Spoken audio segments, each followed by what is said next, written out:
जी, अस्सलाम वालेकुम। अच्छा, मैं बात कर रहा था अंजीर के बारे में कि अंजीर जो है और ज़ैतून, इन दोनों का क्या अमल है। दोनों का अक्सर बारहा ज़िक्र इकट्ठा आता है कि ज़ैतून के तेल में अगर अंजीर को लथपथ करके खाया जाए तो ये एक कमाल और तीर बहदफ चीज़ है कि जिसमें हर तरह की कमज़ोरी, नकाहती, काहली, सुस्ती, नामर्दी बिल्कुल ख़त्म हो जाती है। पहली बात।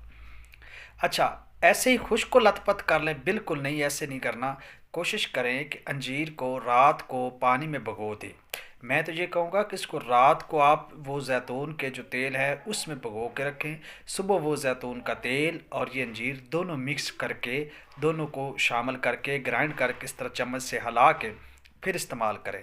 अगर आप लोग के पास जैतून का तेल नहीं है तो पानी में भिगो के रखें और सुबह खाएं। कच्ची तो कभी भी ना खाएं, बगैर पानी के भिगोए हुए या बगैर जैतून के इसको नहीं खाना चाहिए।